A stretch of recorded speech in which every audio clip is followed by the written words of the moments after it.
I've come down to the market, which is something I always try and do when I arrive somewhere, and the reason I do this is it's just such a great clearinghouse for information about boats, fishermen, and also about fish. There's actually a fish in Africa called the African bony tongue, which is a relative of the arapaimo, which lives in the Amazon. And it's a bit like the way the piranhas are relatives of the Goliath tigerfish here.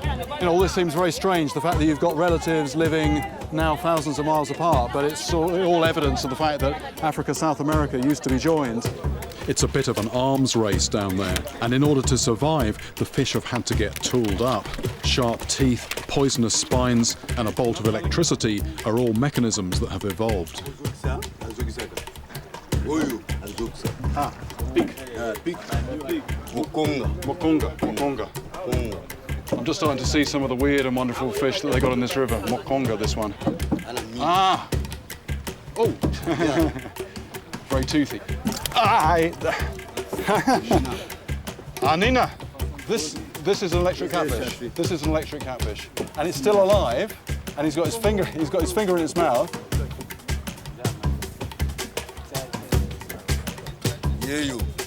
And the tail, and that's okay. Okay.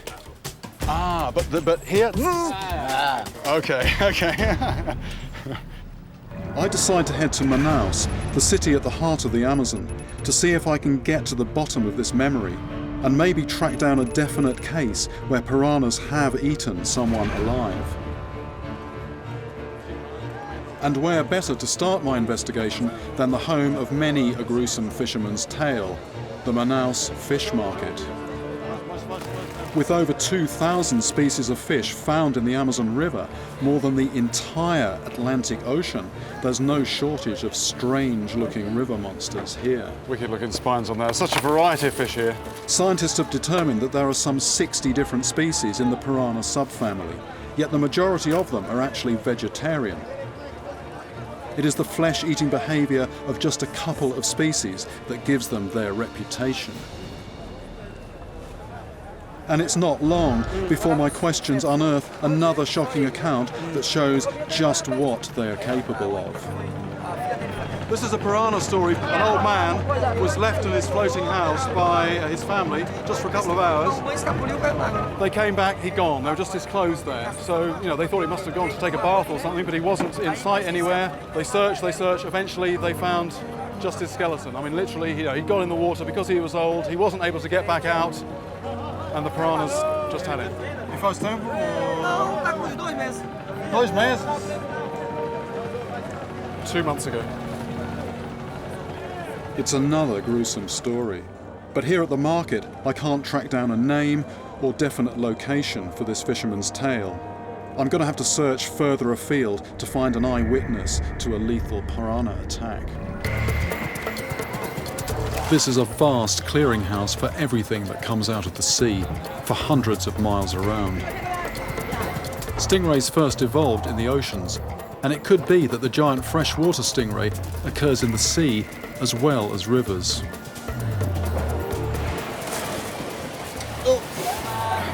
So we have got rays here. I'm finding some rays. That's not the one I'm after. This is an eagle ray of sorts. Yet another species of ray. These are all marine species, but I mean, the thing that this is bringing home, there's a huge diversity of ray species, lots of variations on the theme. Stingrays are clearly one of nature's more successful designs. But their origins, some 200 million years ago, may come as a surprise. Quick lesson in evolution here. Here's a shark, and that is the classic shark mouth, classic shark teeth, shark tail. Come to this fish here. Shark tail, shark dorsal fin. But something very different going on at the front end of the fish. It's flattening, it's becoming squashed. Let's flip it over. And suddenly we've got a very different type of mouth there. Crushing plates, but very different. Gills here on the bottom of the body. Come to this fish here.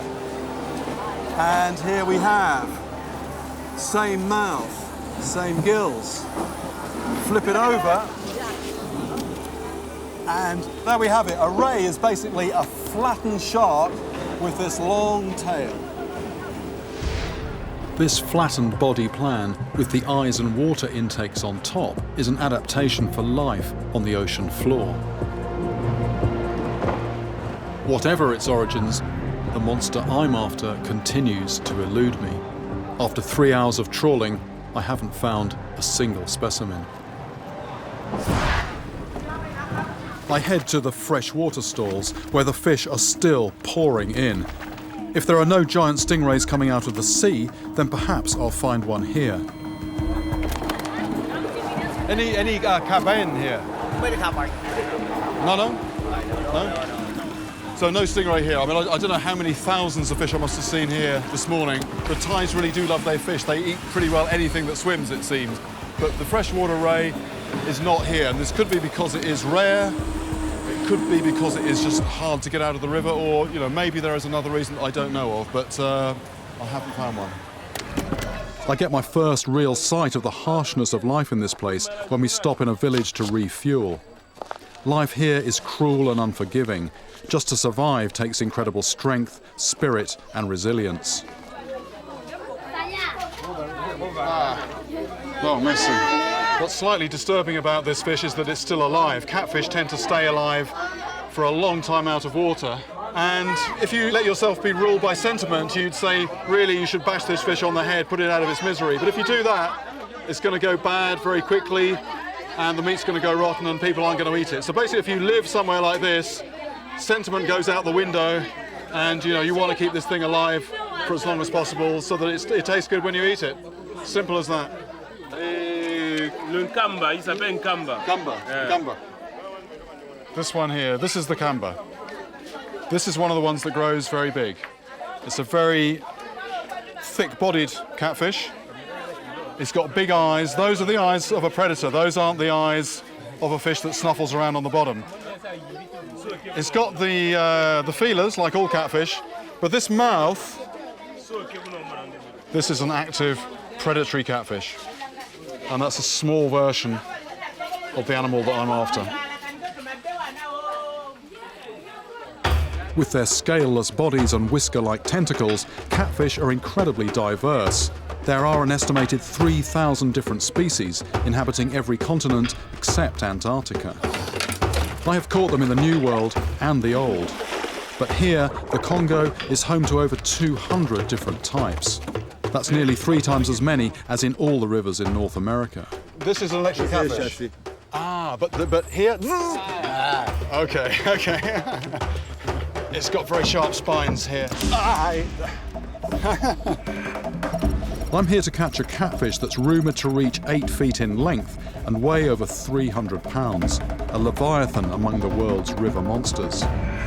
The electric eel's invisible powers make it unlike any fish I've gone after before. I'm hoping to gain some local knowledge at the town's fish market.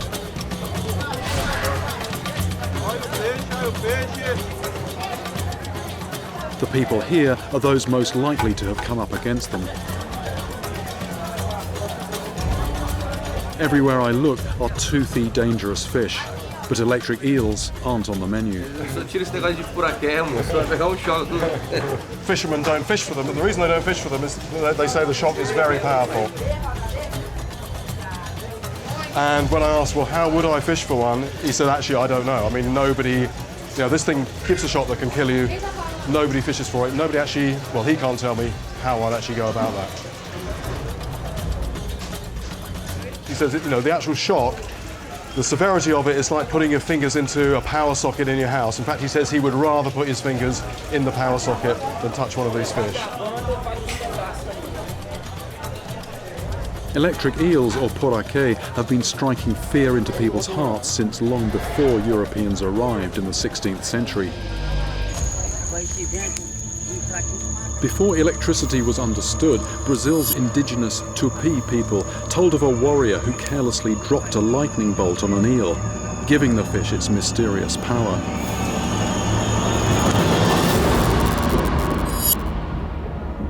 In reality, it's the eel's specially adapted muscles that generate the large shocks. But does this electricity kill somebody outright, or do they drown after being paralyzed? When I tell people about my mission to catch one, they're in no doubt about what will happen to me, one way or the other. He says it will kill you, no two ways about it. No, don't mess with it, basically, don't mess with it. What I said, is it strong enough to kill? He said, yeah, absolutely, no doubt about it. It's looking like it could be a bit of a mission.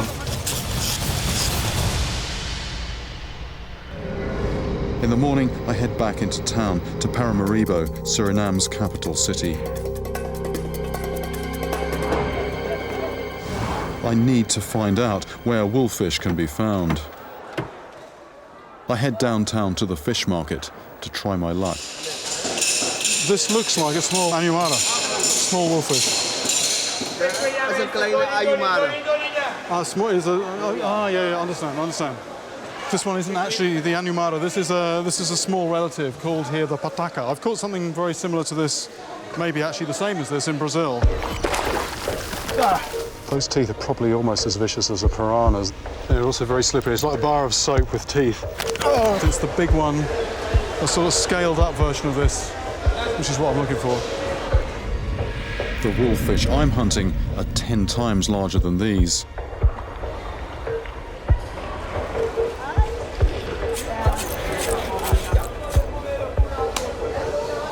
This one, anumara. This is quite a surprise. I wasn't expecting to see this here. This is actually the fish I'm looking for. Hello, oh sorry. Wolffish, it seems, are good eating. I ask where this fish came from, and the man tells me it was far away. But I don't leave the market empty-handed. I have procured the damaged head of a wolffish to examine later. I have also got the address of an old Anumara fisherman who lives in town. Okay. All right, thank you. Japan, for its size, has a huge population. Over 127 million people, mostly crammed into the major cities. As always, it seems a metropolis is an unlikely place to start an adventure to find river monsters. But Japan still has its wild and remote areas. Although as yet I have no idea where my adventure will take me. I've only just arrived, and already I feel overwhelmed. But I have to focus. My first step is to get background information about the river monsters I hunt. So in the morning, I will head to the kind of place where I know I can get the best local intelligence.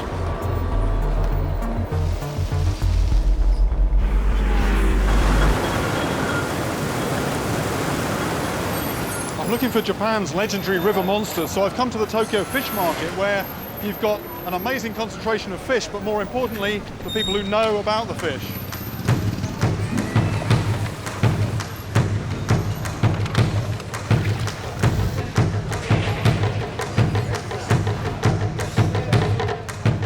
It's 5 in the morning, and already this place is like Grand Central Station. The Japanese as a nation are just obsessed by fish. The figures here are quite staggering. Something like 500,000 tons of fish and seafood come through this market every year. It actually makes it one of the biggest, if not the biggest, fish markets in the whole world.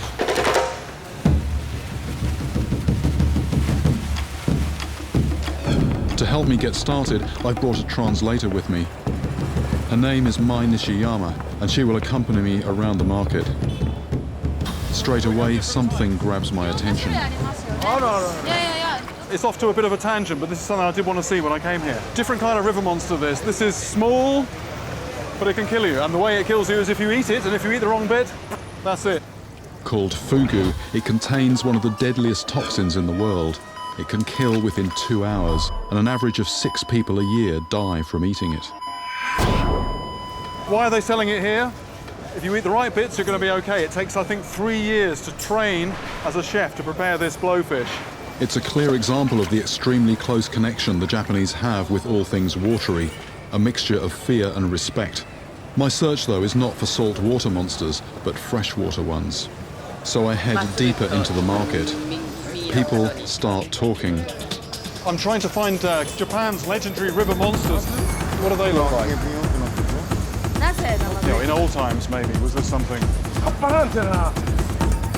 なんか頭にお皿がついてて、なんかこう水かきがついてて。 Like webs, like but it lives in the water. That's what he picked. What do people say it looks like? Normally living in the swamp, has a tail as well. 昔から日本で This is a story that a lot of people know. そういう感じ。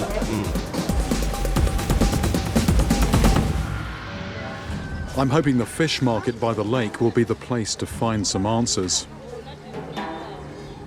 Everything here is dried or smoked to avoid rotting in the heat. I don't recognize a thing.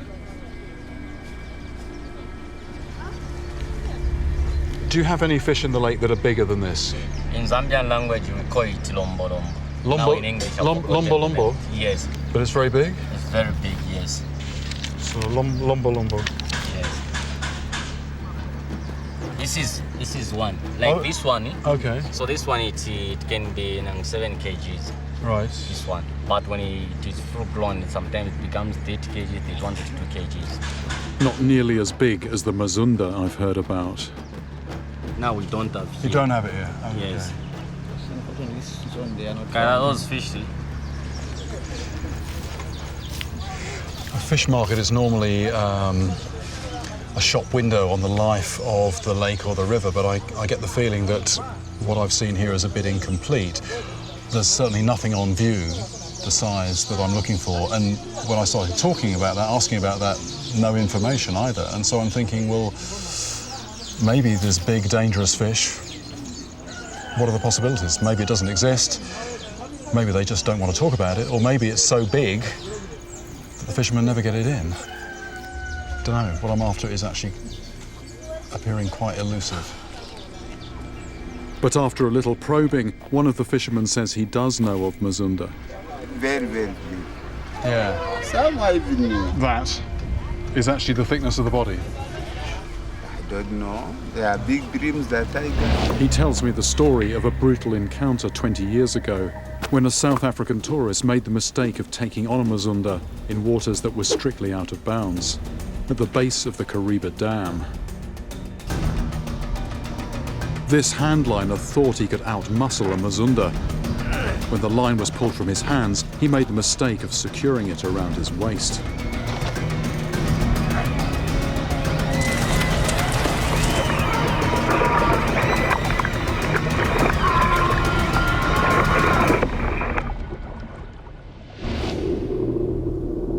Man-made dams often stir up stories of super-scaled river monsters.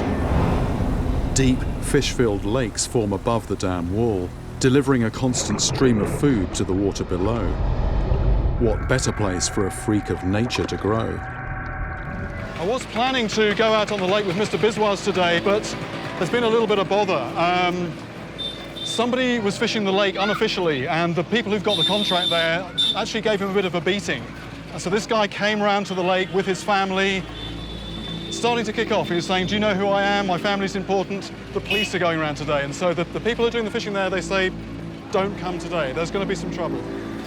But maybe I can get a look at a sareng at the fish market.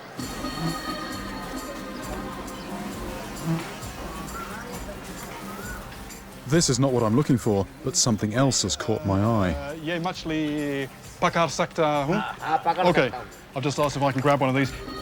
This bucket of catfish hides a nasty surprise. I've got to be careful because they've got spiky fins. That's what I'm trying to avoid there. Don't want that on my finger. There. But they're not the apex predator I'm looking for. Ganam kya hai? Katla. Oh, gosh. That's heavy. That's a 20-pound fish easily. So, you know, cause of death, I think, is a spear. It's a snakehead. I'm used to fishing waters where this thing is the top predator, the top dog. Here, it's just bait. I've caught snakeheads before. Some have a violent reputation. But they don't grow as large as the sareng, and they have very different jaws. Row. So, sulun? Pangas. It seems these traders are also wary of the sareng. and they too have a story to warn me off.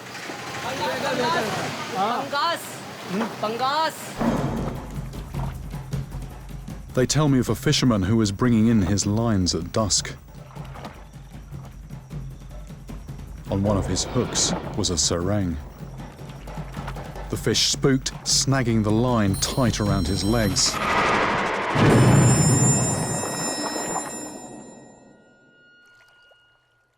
The next day, the man's lifeless body washed ashore. Fear of the sareng runs deep. It's immensely frustrating to be denied access to where I want to fish. I need a plan B.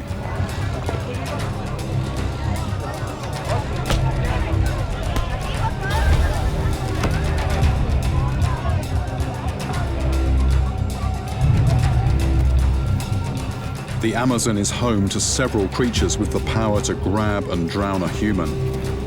The usual suspects: caiman, anaconda, giant piranha, and possibly even bull sharks. But could the little-known waters of Colombia hold another possible killer? The fish market is always a good place to start. I'm thinking maybe if I stay on this guy's tail, he might lead me to the market. I think it worked. Letitia lies on Colombia's southern border with Peru. In this location, the Amazon has extraordinary species diversity, with many new species still to be discovered. A lot of these fish, I know them by a different name in Brazil. This is tambaqui in Brazil. Here it's gamitana. ¿Cómo se llama? Perro. This is perro. This means, well, it means dog here in Spanish, so dogfish. Dogfish possess wicked teeth, but don't grow large enough to drag humans to their death. I need a fish with the body strength and the jaw strength to literally sweep a bride off her feet. Most of what I'm seeing can be discounted immediately. Arapaima, about 120 pounds without the head, gills, guts or anything, so quite a big fish. Arapaima can inflict serious damage with their bony heads, but they only target small prey and don't use their mouths as a weapon. I don't believe they're a realistic suspect. ¿Cuál es el país el más peligroso aquí? Piranha. I'm asking what's the most dangerous fish in the river? They say piranhas. That's the worst thing here. The bride's body was in one piece. Piranhas would have made a gruesome meal of any victim, so they are off my list.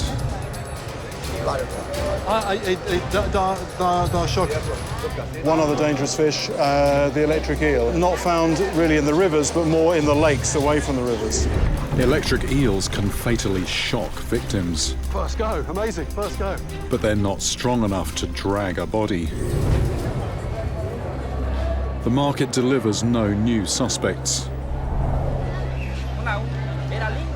But before I leave, I'm told the largest fish are flown straight to the capital, Bogota, where they fetch the highest price. I head into the market to see what I can find out about the fish that inhabit these rivers, and whether any of them grow big enough to kill a man.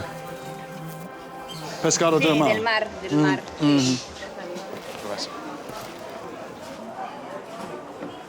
De mar o de río ese? De mar. No hay hoy. No. ¿Hay algún pescado grande de río aquí? No, this is mullet, is it? Mullet, yeah.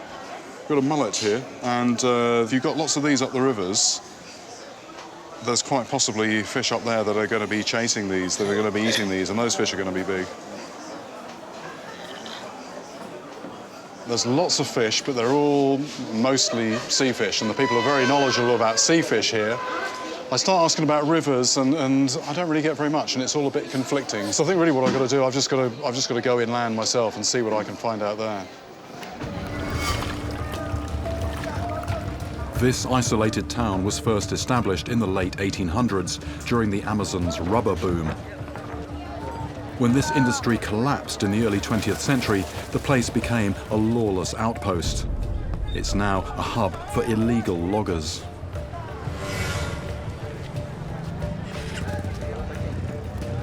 I speak the local language, Brazilian Portuguese, which I hope will get me beneath the surface of this community. My first port of call is the fish market. Senhor, como se chama essas aqui? Here I can start getting an idea of what's under the water and what I might be up against. These are Piranha. Normally you'll just see maybe one large one if you're lucky. I've never seen this number of small ones. They say a large Piranha can swallow a man. Big old mouth on there. But they're not on my suspect list. Their bite isn't strong enough to inflict the massive bruising that was reported on the corpse in question.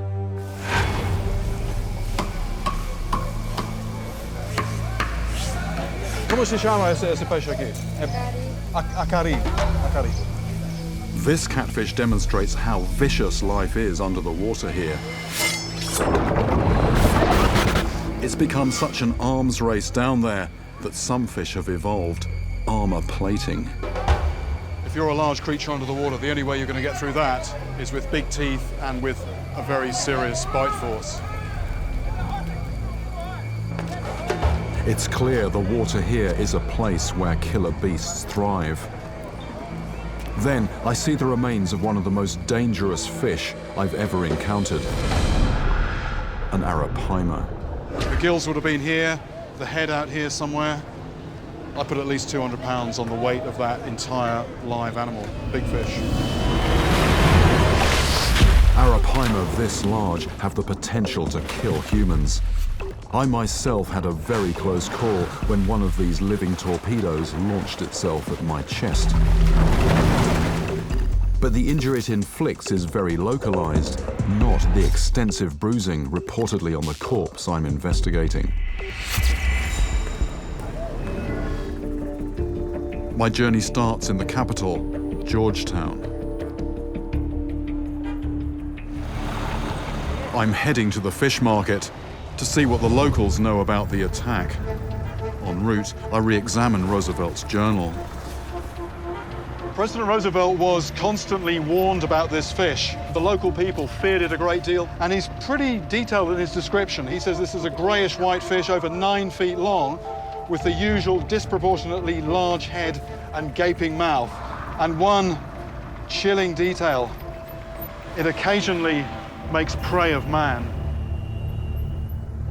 It's a claim that I still hear throughout South America, over 100 years on. But the evidence I need, a man-sized laulau, has so far proven impossible for me to catch. All I want is some little lead, something to follow up. Guyana is a melting pot of cultures and ethnicities, but as a former British colony, English is widely spoken. I pick my way through the market, taking every opportunity to quiz people about this elusive giant. What's it called? Baku. In a river or in the sea? In a river. They eat shell. They eat shells. Okay. Now, I've heard of Baku in Brazil, which don't really look like this. They look a bit similar, but that's a pretty powerful looking jaw there. The local name of this one, apparently goldbacker, and they've actually sliced it right down the middle. Big old mouth, and the beginnings of a very big stomach cavity there. The fish I'm after, if you were to slice it like this cavity here, which actually goes back further, that would be big enough to actually get a person in. So there's stuff under the counter here. Ooh. So this is a tarpon. It's a big fish, but actually as tarpon go, well, they grow a lot bigger. A real river monster. It's here that the Piranha is known as the laulau. You ever have laulau come here? Yes, the head of the fish this size. And this is a long time ago? Late last year. So he's saying he saw a fish last year that was getting on for the size of this table, from the end here up to pretty much where the woman is standing. Very good news, they're still around, big ones. But I won't allow myself to get too excited just yet. I want to know if anyone else has seen one of these giants. Do you ever see them in here? Not on the coast, but inland. Yeah. You'd find them inland. And they can get really huge, but the big ones are rare. Are people afraid of them at all? Yeah, they're dangerous. Because they're catfish, they have a big mouth, so they just like... A really big one, like a 10 or a 12 footer, can swallow a human. Have you heard any stories of people being attacked, being swallowed? Yes, you hear about people getting attacked. Recently, 2 boys were fishing in a canoe, fishing with bow and arrow, and something hit the boat. And one of them was thrown overboard. Grabbed him on his leg. They had to rush the boy for medical attention. He went back into his village probably about a week ago. So it's possible that if I'm in that area, or if I ask around, I might even be able to meet the boys or something? Yes. Well, I wasn't, to be honest, expecting an awful lot from that. There weren't any lau-lau on view. People are saying, yes, it's big, it's dangerous, it can swallow you. But then this one story, which is incredibly similar to the one in the Roosevelt Journal. And in this case, the boy was physically grabbed. Something which sounds totally outlandish, like it's a complete 1 in a million event, but it turns out that maybe it isn't. I need more evidence, so I head towards what is usually a hotbed of information, the fish market. En route, I spot what I think might make an excellent bait. I think they would be quite good, but I've no idea how I would keep them for a few days. People eat these, so you can cook them if you like, but you can eat them raw. You hold the head and you just eat the rest of it. Very good for your health. Va primero or They say you hold the head and then you bite the rest of it. Oh, fuck.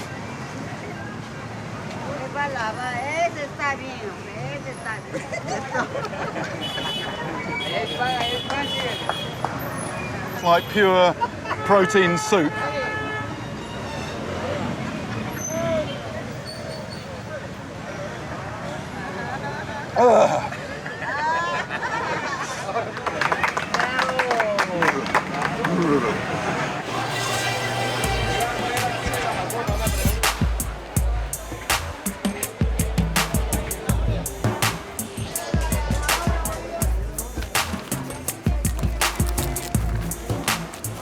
These things are actually still alive. It's quite easy to feel sentimental, you know, maybe put them out of their misery, but the thing is, in a climate like this, when it's really hot, they just go bad.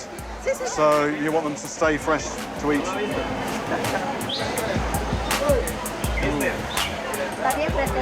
Oh, this is a really big arapaima.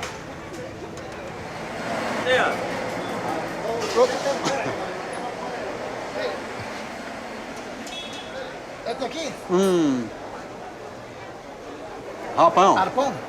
Right, he's pointing to a hole in its back, and he reckons this was actually harpooned. Right. También. Also, okay. Hey, we can just do it. Just about get it off the ground, 2 of us. Okay, rapid, he's saying. Put it down. And this just shows, you know, that's what's missing. That's the weight that's missing. All of its guts, its gills, its head, and also the scales. All the scales, they add up to a lot of weight as well. They're very heavy, almost bony scales. A formidable river monster in its own right. Very roughly, we're talking about a fish here that alive would have weighed about 400 pounds. A fish capable of using its massive size and weight as a battering ram. But not of causing the strange lesions I keep hearing about. Was that almost like a bruise, like something hit him? No. Fue una quemadura. I ask the fisherman if he knows of any recent incidents, and he directs me to a medic who apparently examined the body of a young man bearing just such injuries. This is Phnom Penh's oldest market and a clearinghouse for fish from right across the country. I'm here to see if I can spot anything that's equipped to slice through human flesh. So this one? Okay, right. No, I just asked her the name of the fish and she just tells me the price. Most of the fish here are new to me, but among them are a few I've encountered before. These, if I'm not mistaken, these are walking catfish. They're very hardy fish, they can live out of water. I want to be a bit careful because they have got, like a lot of catfish, they've got very sharp spines on their pectoral fins. Ah! They've just got me, but I was just trying to feel inside the mouth. I could just feel a sort of a rough, sandpapery, the normal thing you'd expect to find in a catfish, not really biting teeth as such. There's no way these fish could inflict slicing wounds. So that's why they call them walking catfish. When they wriggle, the spines on their pectoral fins almost act like legs, and they can cross from one bit of water to another.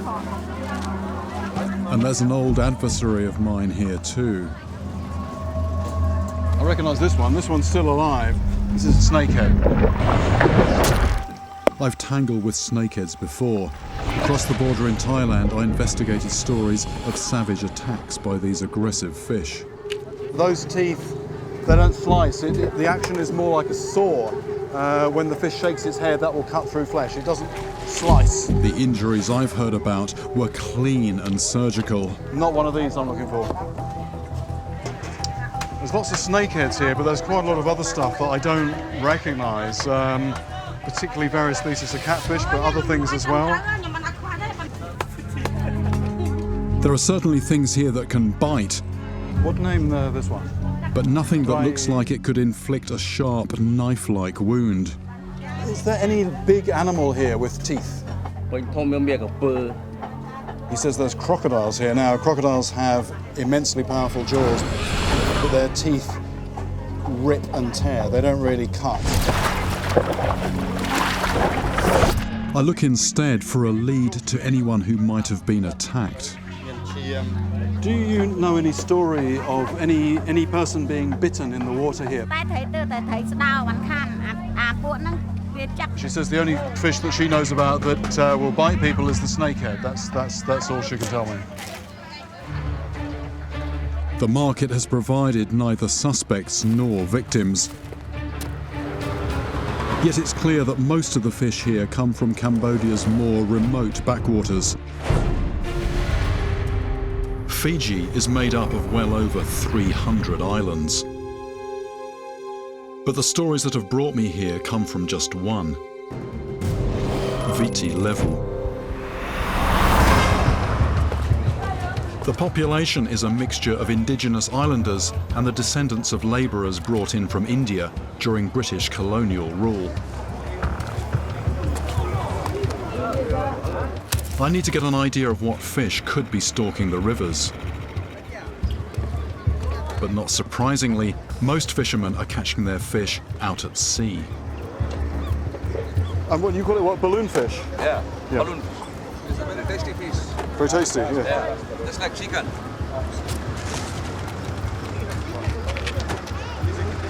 We call it red snapper. So does this one come into the river? Yeah. When they go big. No big ones here today?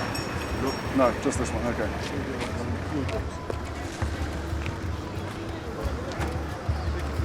Okay to have a look at these? Yeah. You don't have to be a professor of biology to work out that that's a predatory fish. Big eyes, teeth.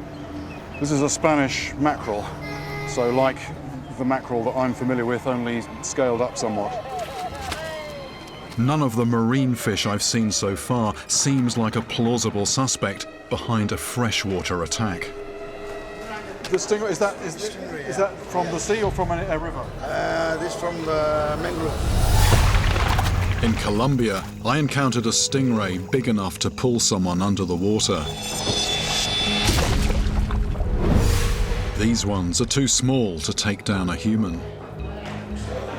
Is there any of these fish from the river or everything from the sea? The black one there, that's the freshwater one. Okay. I recognize these as tilapia.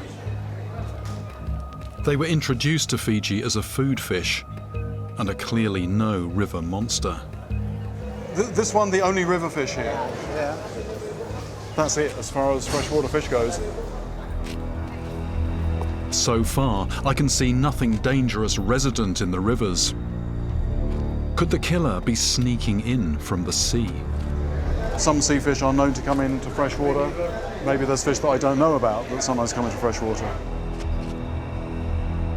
There are definitely impressive predators here, like this barracuda. Definitely wouldn't want to be bitten by that. But as far as I know, barracudas don't come into fresh water. That's the best breed. Despite the abundance of fish, I can find no obvious suspects. As night falls, I explore the fish market to see if there are any likely culprits residing in these waters. This one here? Horseshoe crab. Oh, horseshoe crab, yeah? Yeah. Yeah, these are horseshoe crabs, and these are, they're very strange, very prehistoric-looking creatures. They're known for coming up on beaches en masse to lay eggs. Apparently these ones have got eggs inside. First time I've ever seen them in a market. And there's some other strange stuff as well here. These, what are these ones? These look like sort of like giant wood lice. That's a mantis shrimp. I've never seen one of those, any of those before in a market like this. Ah. The reason I dropped that is they have these sort of, I don't know if they're legs or mouth parts, which they extend to catch their prey, and it quickly sort of shot one of those out, just touched my finger, and just the shock of it made me drop it. I've not seen these before in a market at all, and there's lots of interesting stuff here. I'm just wondering what there is further on down. But I don't see what I'm really looking for, a moray eel. Any plalai mole? Not so here. I look for plalai mole, the long one, if here. I'm told to head to the end of the market to talk to the sea gypsies. Gypsy down this way? Yeah, you can look over there. The sea gypsies, or Chao Li, meaning people from the sea, no longer live entirely on the water, but still practice a hunter-gatherer existence. The nomadic Rawai tribe are some of the original inhabitants of Phuket. People tell me that you sometimes catch mole. Plana. You catch sometimes? He tells me that the Rawai only catch the morays to eat and not to sell, so he doesn't have any in the market. Are they dangerous? Can they bite you? I'm told a story about a villager who had his finger ripped off by a moray. So completely taken off. Do you? This is a fish that I want to have a close look at, if possible. He goes out with a team of half a dozen people who do catch morays, and I'm welcome to join them tomorrow. Okay. Back in Santa Rosalia, commercial fishermen are bringing in their daily catch. Wherever I am in the world, the fishing docks can provide vital clues, a rogues gallery of potential suspects. Perhaps here I'll find evidence of other big predators that prowl these waters. These are mackerel feathers. They used to catch mackerel, which they're just unloading from this barrel here. Oh. Oh, the size of the eye on this fish. This is what goes for those brightly coloured mackerel feathers there. Very nice meal-sized fish, this, but no question of this being a man-eater, though. That seems to be it for today. Quite a few nice yellowtail coming in, very pretty fish. They are, of course, predatory fish. They feed on smaller fish. Very muscular they are, but no way are they any danger to anybody in the water. Over the years, my many trips to docks like this have given me a bit of a sixth sense. And I'm realising there is something missing here. One thing that has struck me is all this out here is perfect shark habitat, but no sharks whatsoever coming in. And I have to say, I'm just finding that a little bit puzzling. I have definitely seen evidence of sharks in these waters, and shark meat can be highly profitable. So I'd expect to see them being brought in here. The fact that nobody is catching them is surprising.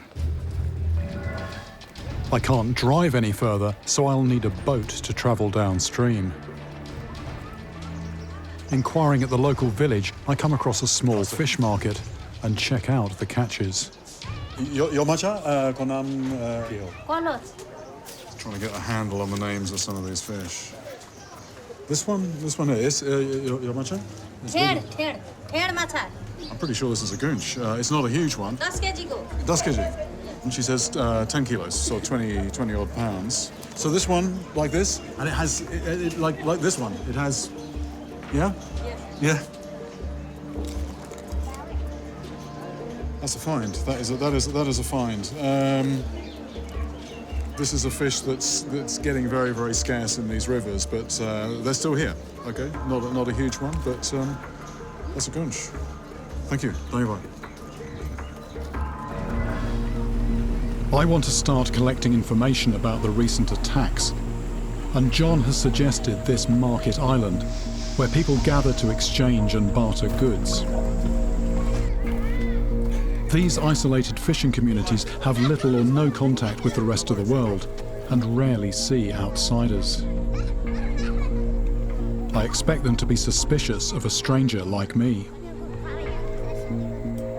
But a catch being unloaded gives me an opportunity to talk about fishing, our common ground. You have a lot of fish?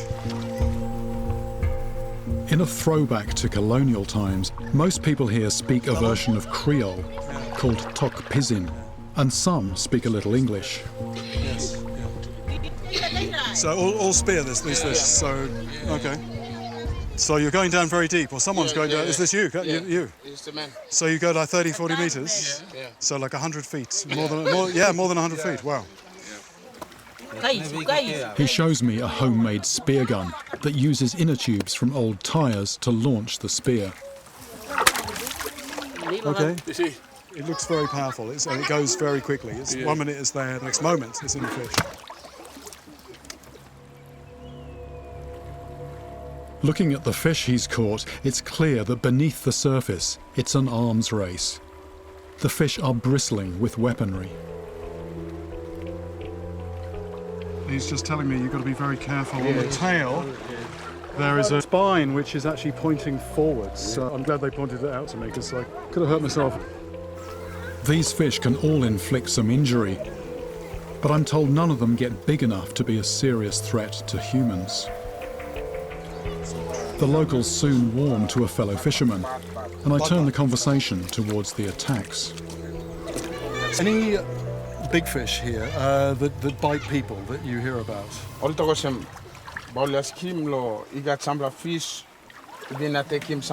They tell me that because of the recent incidents, everybody is now wary in the water. Nobody on this island has been attacked. But they know about a spear fisherman who encountered a large, toothy fish he'd never seen before. And they think it could be the culprit. Yes, but actually, I remember one man named George. They tell me this man's name is George, and he lives, I believe it's the island right on the horizon there. So I need to go and try and get some more details from him. As a spear fisherman, George will know these waters well. So he could be a valuable first witness in my investigation. If I want to know what's in a river, I often go to the local market. It's a good reality check. Once a week, people flock here from miles around to sell their produce. Everything from hot chilies to live edible grubs. A few saltwater fish are already laid out. But it's what's being pulled out of the rivers that interests me. What do you reckon? Any fish here today?